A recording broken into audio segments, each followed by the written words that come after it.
안녕하세요. 느지막이 이혼하고 자유를 즐기는 50대 후반의 여성입니다.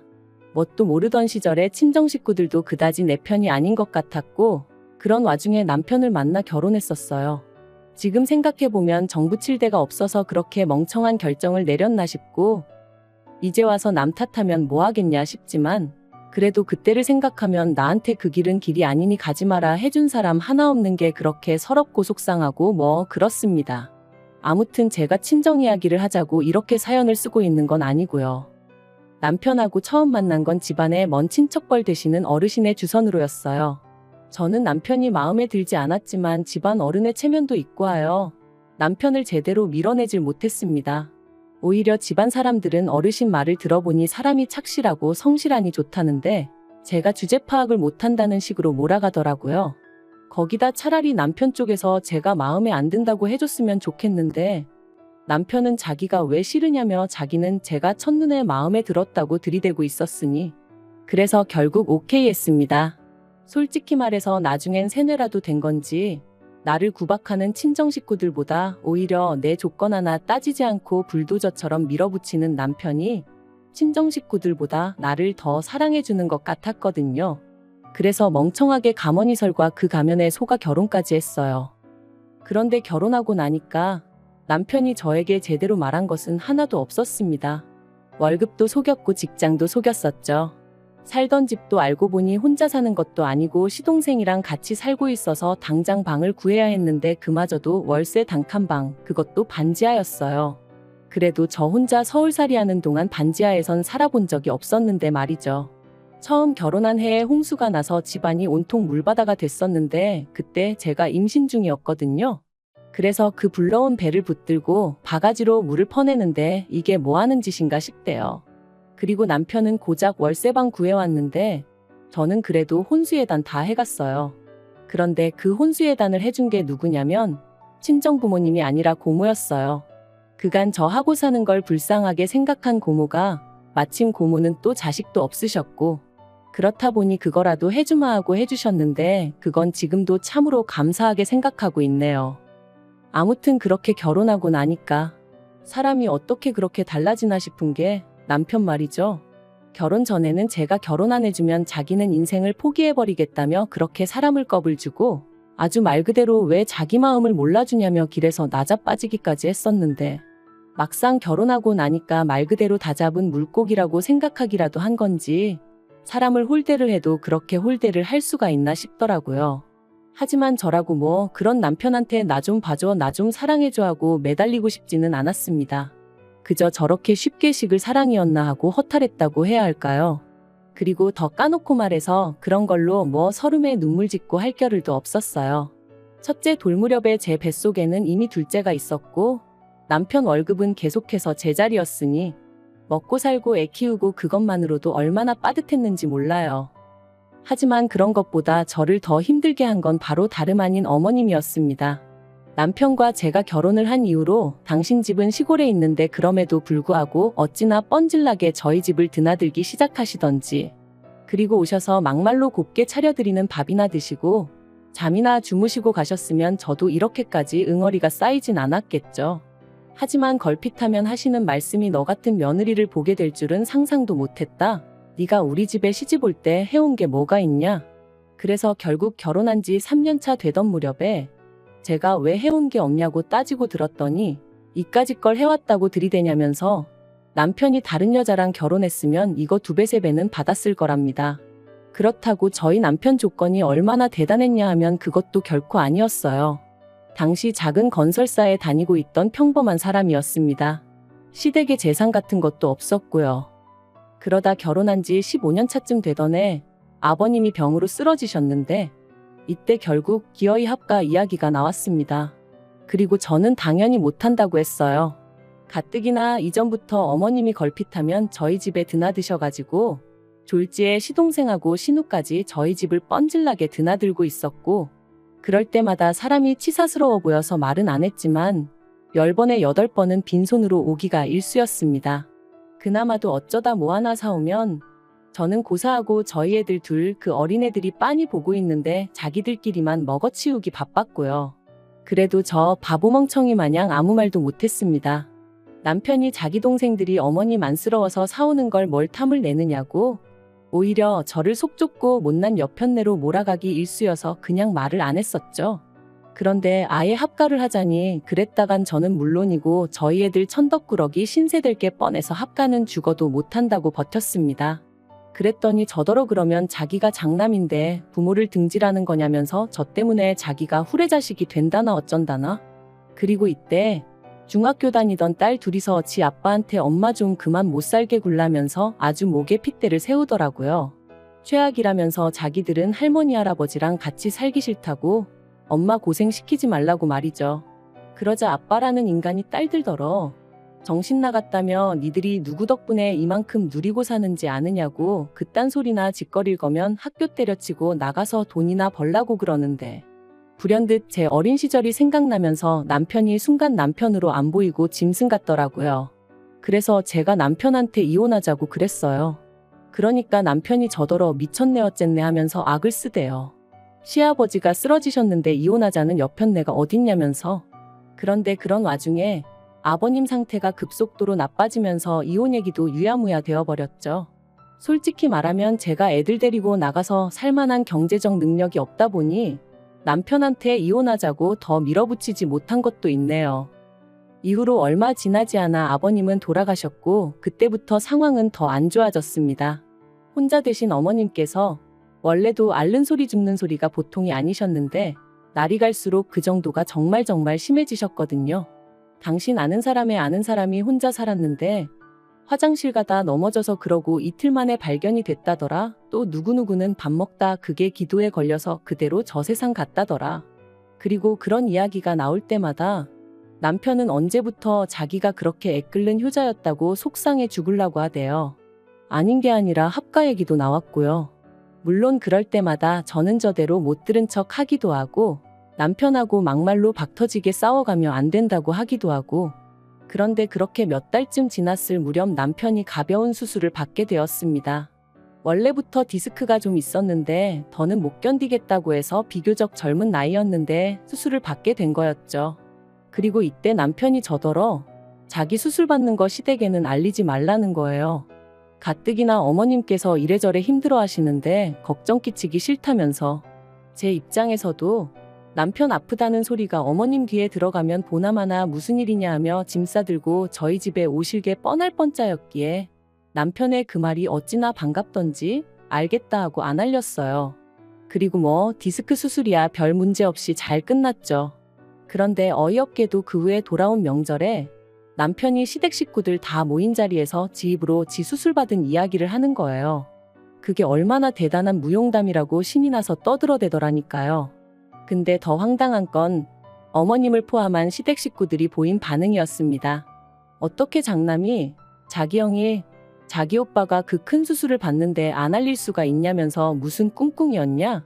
요새 보험 잔뜩 들어놓고 남편 잘못되기만 바라는 여자들이 있다더니 저도 그런 거 아니냐? 진짜 살다 별소리를 다 듣는다 싶대요. 그래서 제가 남편더러 당신이 알리지 말라 하지 않았냐고 저도 너무 억울해서 악다구니를 썼어요. 그랬더니 그제서야 남편이 맞다고 자기가 알리지 말랬다고 그러는데 신우랑 시동생이 한다는 말이 저희 남편이 사람이 너무 좋아서 큰일이랍니다. 그래도 자기 아내라고 저를 감싸주는 것 좀 보라면서 말이에요. 지들끼리 찍고 까불고 앉아있네. 솔직히 온갖 험한 소리가 목구멍 끝까지 올라오는 걸 정말 꾹꾹 눌러 참았다니까요. 그런데 이렇게 몇 년을 속을 끓이고 애를 태우며 살아서 그런가 결국 제가 갑상선암에 걸렸습니다. 처음에는 근육통인가 싶기도 했고 감기 몸살인가 싶기도 했는데 그게 갑상선암의 전조 증상일 거라곤 상상도 못했지요. 그래서 동네 내과만 다니다가 지인이 혹시 모르니까 큰 병원도 한번 가보란 말에 그 이후의 일은 뭐 다시 생각하기도 싫고 솔직히 말하자면 정신이 하나도 없었어요. 비록 초기이긴 했지만 그래도 암이라는데 아무리 당장 죽는 건 아니라고 해도 마음이 편할 리가 없잖아요. 그래서 어쨌든 수술하느라 입원하고 이후로도 한 달 가까이는 제대로 움직이지도 못했는데 세상에 시댁 식구들 누구 하나 병원에 와보기는커녕 문자고 전하고 몸은 좀 어떠냐 괜찮냐 하고 묻는 사람도 없더라고요.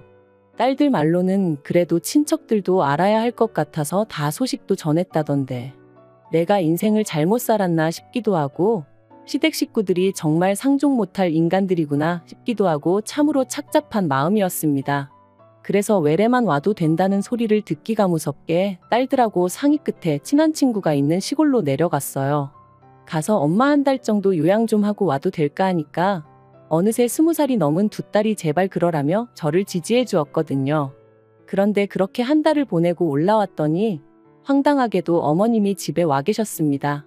그리고는 저를 앉혀놓고는 정신머리가 있는 거냐 없는 거냐 하시며 당신이 알아보니 갑상선암인지 뭔지 그건 암축에도 못 든다던데 그걸 가지고 이렇게 유세를 떠느냐고 게으르니까 건강관리도 제대로 못해서는 여러 사람 피곤하게 한다고 온갖 악담인지 욕인지 모를 소리를 잔뜩 늘어놓으시대요.